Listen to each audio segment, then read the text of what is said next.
I believe the most valuable commodity on earth is attention. Today, I'm talking with Mike Collins, the sugar free man who has been sugar free for 37 years, facilitated over 60,000 detoxes, and been building online businesses since 1999, and who made me stop and think when he said the most valuable commodity on earth isn't money, it's attention. Why don't you just start by telling me a little bit about yourself and how the sugar addiction came to be? Yeah, it's a long story, but the short version, the podcast version is my mother was my favorite sugar junkie, and I think she Mm. died of sugar addiction. I really believe that. Theoretically, she died of Alzheimer's disease, but I was there at the end, and really, she wouldn't eat real food. She just wanted sugar. She was a brilliant woman, but minus her brain. Anyway, fast forward, that's how I grew up. And I ran into beer at 14, and that party lasted until I was 28, and I got sober. So I'm very familiar. I've been sober a lot of years, over 4 decades, and I'm always wanted to be really healthy. And I read a book back in the day about sugar. And as I was 3 or 4 years sober, and I raised a couple of kids sugar free. So I've been in it a long time, and I've been sugar free 37 years, and no flour, no sugar, no caffeine. I was really dedicated to the health aspect of it. And I understood that it intersected with my recovery stuff because of a lot of my friends were in the food programs. And so my kids obviously grew up a little differently. And they said, Dad, you should write a book. And so we started doing these summits where we interview people online. And we've done 400 interviews in 11 summits in 11 years, actually more. But every January we do this big because everybody's trying to quit in January or lose weight or something. And the summit started in 2015. My book came out in 2018. I was semi-retired. I started coaching online, and I had a meeting once a week with all my people that I was coaching. Then the pandemic hit and all hell broke loose. We went from one meeting a week to 2 to 3 meetings or 3 to 5 meetings a day. And that's where we are today. And we got approved by the National Board of Health and Wellness Coaches, and we train coaches. And so it's been a little bit of a roller coaster as far as growth and team and hiring and all that kind of stuff. And it's fun. Yeah. I think the platform that we have thousands of written testimonials, we've done over 60,000 detoxes, and it's very rewarding. I get thanked 4 or 5 times a day. We've hundreds of people lost hundreds of pounds, 100 pounds, 100-pound club kind of thing, and then Mhm. a lot of type 2 diabetes remissions. And I just think that after the interviews that we've done, that society hasn't caught up with the actual science around sugar and sugar in general, how it's used, abused, what have you, and the science of the brain and sugar and ultra processed carbohydrates. It's just been it's a change. And it's happened a couple times in our lifetime with cigarette smoking and drinking and driving, where there is science saying, hey, this is not good for you.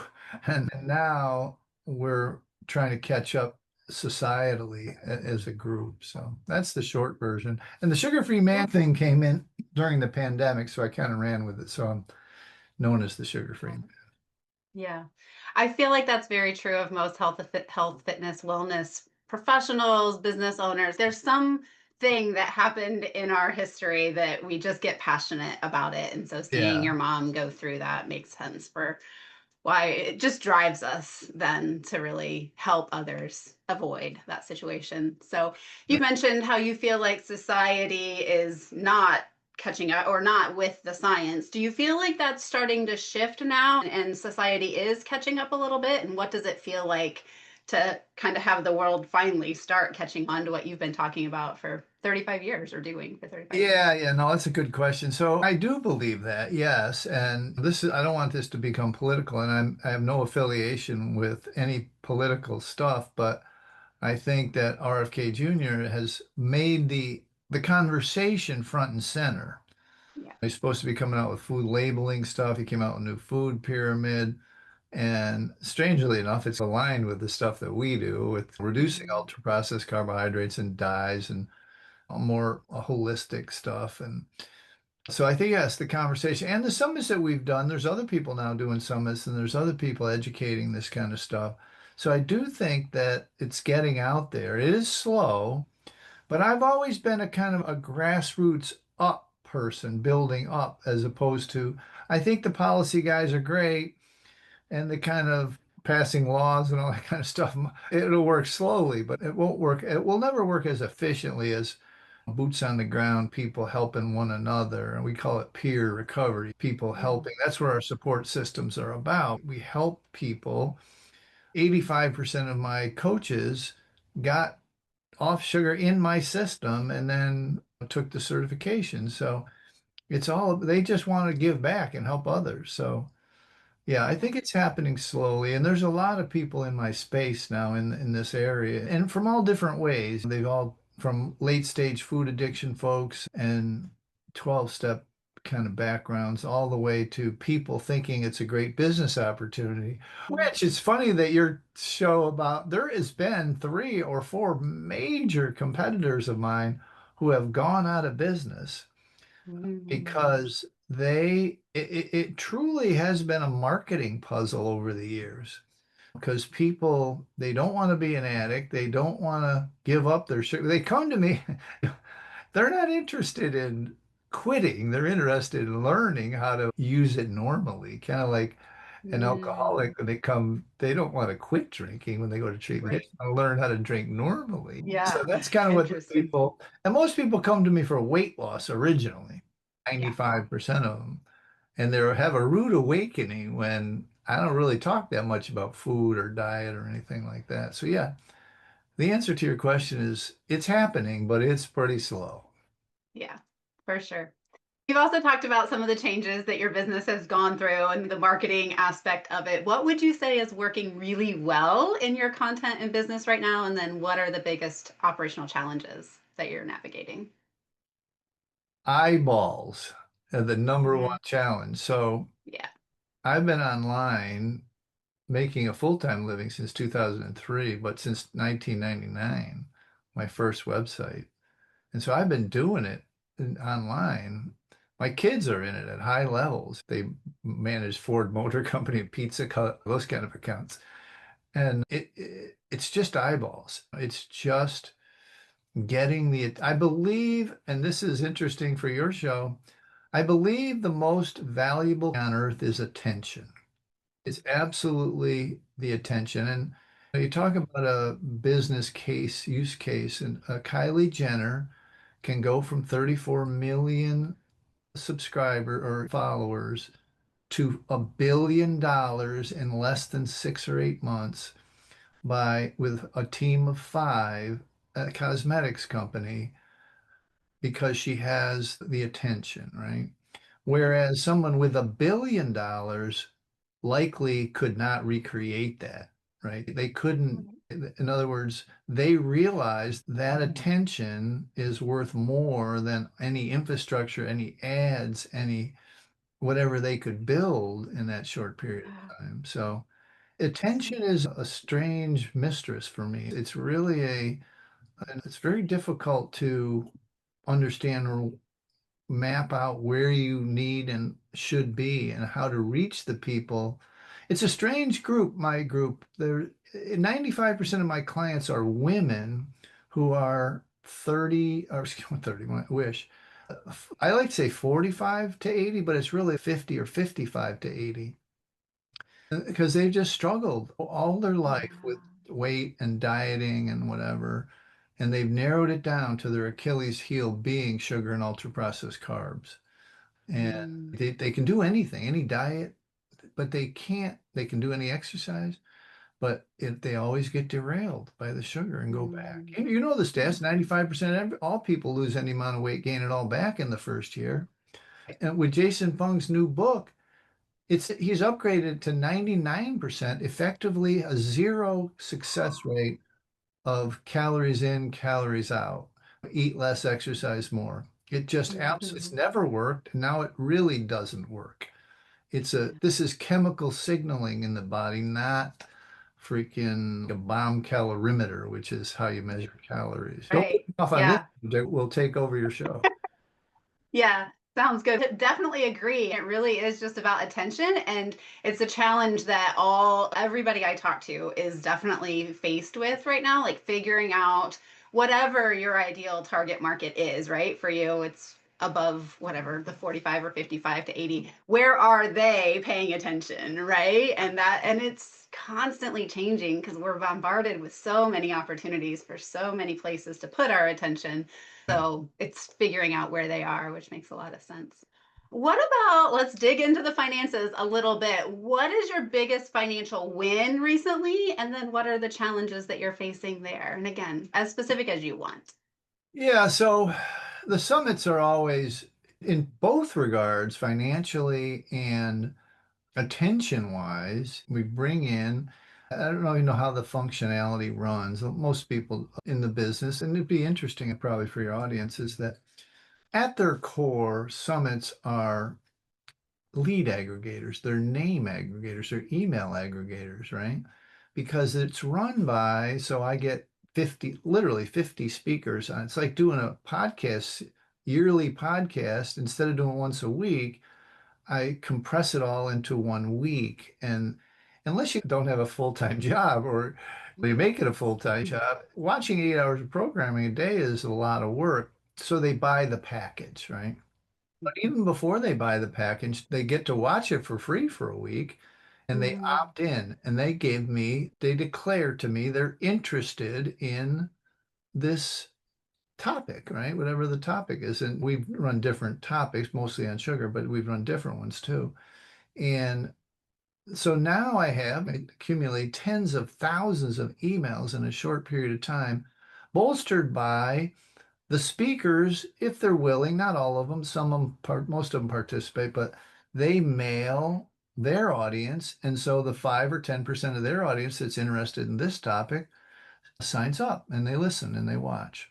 So that used to work for the whole year back in the day. Now okay. that lasts about a quarter. Not Yeah. even, we found. The second and about the third month, we're scrambling to find more leads. Now we still Hmm. have, it creates a big list, but open rates are important in this world where people, they've heard from you before. They kind of know what you do. Unless they're interested that day, they're not opening it. And so those metrics are strangely as important as the revenue metrics because you're again back to we're not getting their attention because only 20-25% are opening the emails, right? And Yeah. so yeah, it's an interesting, that would be the number one. And there's an ascension, right? There's a ladder. We have challenges which are sub $100, and we have certification for coaching, which is thousands of dollars. And Mhm. so there's an ascension ladder in the product mix or the product combination. Yeah, that makes sense. So we've talked a lot about your summit, and it's really interesting because you've been doing your summit, I think you said for maybe 10 years. Is that about right? Or a 11, while? yeah. Yeah. I've recently seen people are starting to have more success with smaller live types of events in their communities. And so I'm wondering what other emerging trends you're seeing, if that is affecting your business, or what other trends you're seeing in the health and wellness space that are having impact on your business and your audience. Yeah, that's a good perception and it's a good paying attention. What I'm seeing is now, and we're going to do one in June. I don't know when this will come out, but we're cutting back the number of people and we are focusing on a more niche topic. This one happens to be diabetes or type 2 Mm, kind of remission and stuff. But we're cutting back, so it's only going to be 20 some odd people instead of 50 some odd people, right? Another part of it I've found, and this is interesting, there are people that when I do a summit, they clamor to get back on the dais, the stage, to be on it because we drive a lot of traffic for their website, right? And it's like they don't want to miss the year because it's in January. That's when everybody's trying to change or make a behavioral change and usually weight loss. But so they want to do it. So One of the persons I respect a little bit, she's got a way to do it where she gets five or so people who are educators. This is the balance you've got to throw. You've got to have good educators and then people who are internet savvy so they can help with the list and build and send you clients or send you emails. Like a lot of professors and stuff, they don't even have an email list, right? But they would be great on your summit. But anyway, Mhm. what I'm getting at here is that the smaller events, live is difficult to pull off, but the recorded smaller events where it's all the professor types and it's just you and your email selling, right? You're the only program because when I do one, there's 15 or 20 people and they are good and they're getting better. The speakers, they do a presentation or just an interview, and all of a sudden they're going off. I'm losing that traffic and they're going over to their program. So it's a delicate balance, the question you're asking. And this is also an interesting factoid is that I came up in the real estate and internet marketing spaces. And in those spaces, this doesn't exist anymore. There are no summits because there's not one Mhm. of those guys or gals that is going to send you their hard-earned, likely in the neighborhood of $1 to $3 an email that they aggregated so that you can send them your products. That's not going to happen in that savvy group. And you will find that in the health space eventually, that the Mhm. summits will fizzle unless they are doing what you're asking, which is modifying how they're worked, right? Yeah. In other words, they're getting great educators, and then they're the person really presenting the solution. And Yeah. so it's a really interesting space, has been for many years. But back in the day, there was summits for real estate and summits for internet marketing. They just don't exist anymore. Yeah, I think you're right. There's so much, like we said earlier, with eyes and attention, everything is just changing so quickly. It's almost hard as a business owner and entrepreneur to stay ahead of those things. You Yeah. really have to have people that are kind of looking out for you. So what does that look like for you? How are you keeping ahead of those trends? What does your team look like? Or Yeah, like I my said, how team can't keep up with me. And part of my difficulty is that I have too many ideas, okay? And Mhm. trying to focus on one. One of the things that I want to get to at scale is that it really is about testing. It really is testing.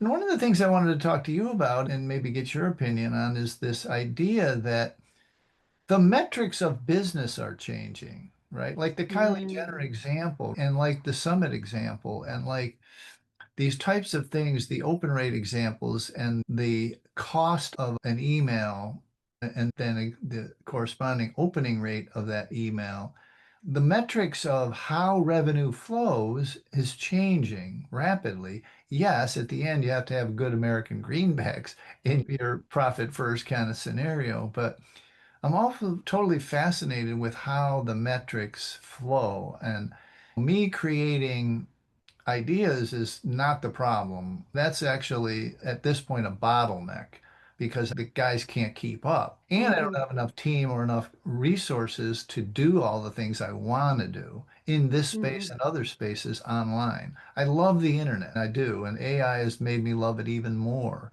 because now I can do a lot of things where I couldn't before. I had to have Yeah. a dev guy, pay him for 6 months, test something. If it failed, I lost 6 months in money.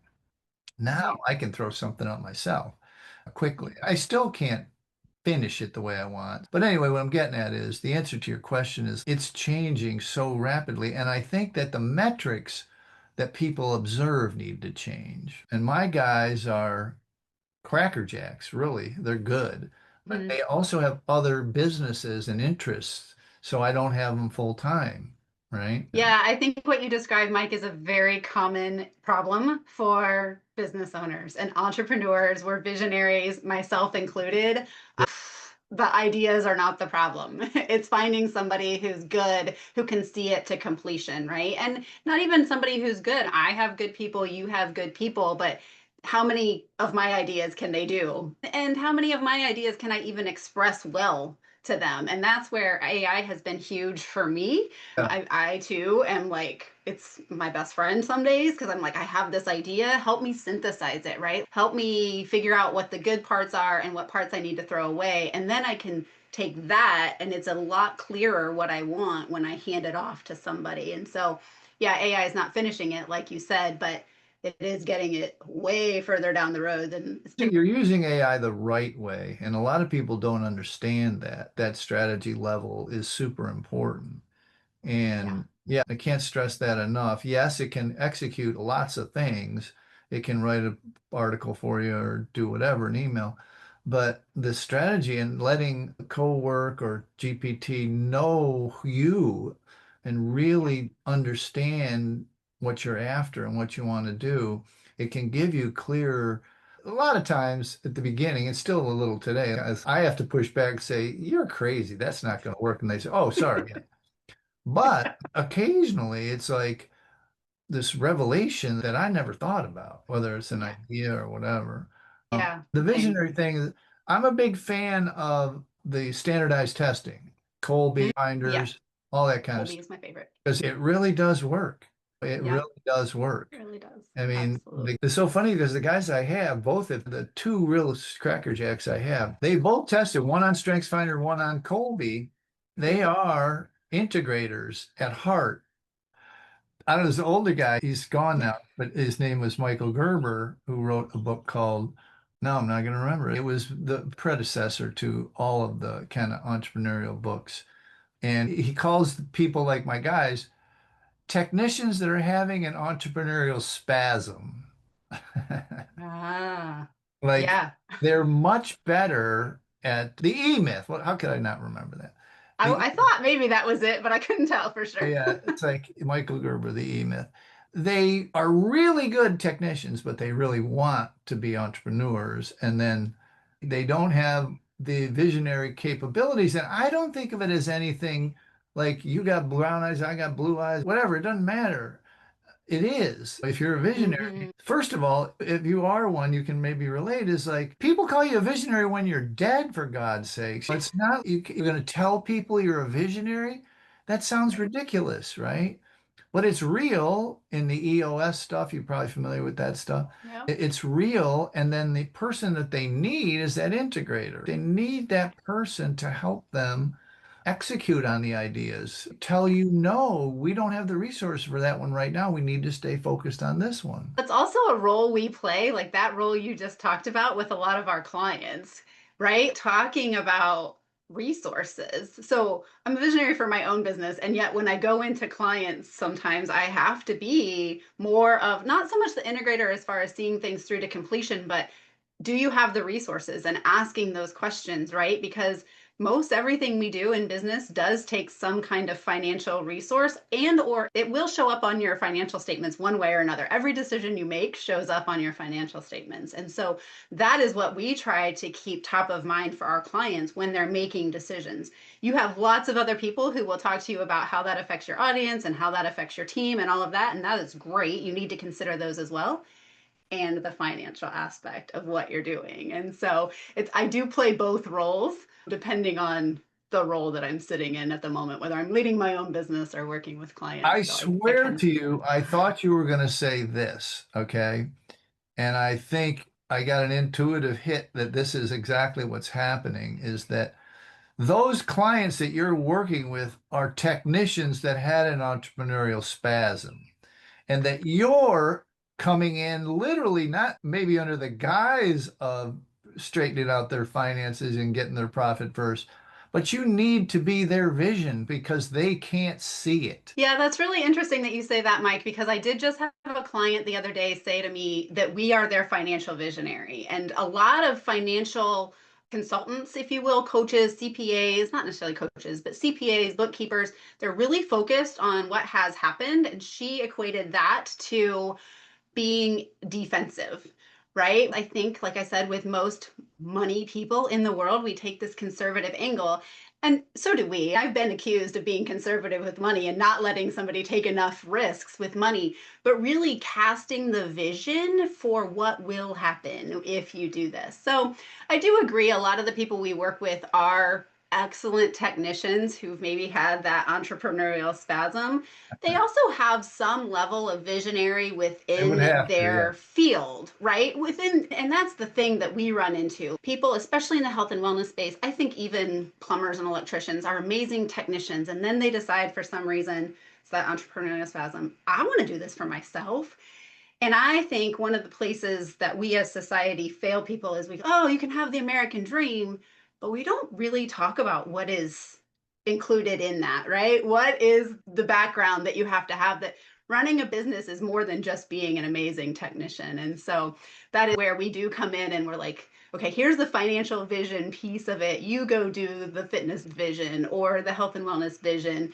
And together we can build a really incredible business, and one that's sustainable, not only for you, but for your clients and all of that. Yeah. No, it's good. Yeah. Mike, this was a lot of fun. I really appreciate the dialogue back and forth. Is there anything else as we wrap up that you kind of had in your mind at some point? You're like, oh, I want to be sure I say this? Not really. Like I said, I'm fascinated by what you're doing. I think it's a great service. And I think that My First Million, Greg Eisenberg, these type of guys who chronicle the tech world, Chris Croner, if you know who that guy is, they chronicle building businesses, helping people who are aspiring entrepreneurs build businesses. Those guys are all focused on internet and tech, most of them, except Chris. He'll do anything, but he's the side hustle guy who's built, I don't know, a whole bunch of businesses and just starts them from nothing and finds amazing ideas all over the world. But I think the future is this kind of niching down, like you're focused on the financial aspect of an entrepreneur's life. I think it evolved from a guy named Andrew Warner. What was the name of Andrew's website? He did a lot, but he was brutal in asking the actual monies. Not everybody answered, but Yeah. he always trying to get the money out of it. Like how much you make, how much you net, what do you do a month? That kind of. Yeah. And I do appreciate you not doing that right now because I'm not sure I would be ready for that. Yeah, for sure. Money is a funny topic, for sure. Death, sex, and money, those are the three topics that we don't like to talk about in society. So I would never put anybody on this spot, but I do think it's a conversation that when we can start to have it, we can realize there are a lot of similarities in business. It's not really as different as we want to make it seem like it is. Like I said, Mike, I really appreciated your time today. Where can people find you if they want to learn more about the Sugar Man? SugarDetox.com or the Quit Sugar Summit. We have one coming up in June, depending on this one. But you could just get on the list any time of the year, depending on when you're listening to it. The big one's always in January. Awesome. It's great to have you and look forward to keeping in touch. Take care. Awesome. Thank you so much, Mike. You too. Have a great day. Bye-bye. Thanks for listening to Behind the Numbers. If today's conversation resonated with you, subscribe on YouTube so you don't miss a new episode every week. And if you're a health or wellness business owner who's ever wondered what's really going on behind your own numbers, I'd love to talk. Head to fitforprofit.com to learn more or book a complimentary clarity call. We'll see you next week.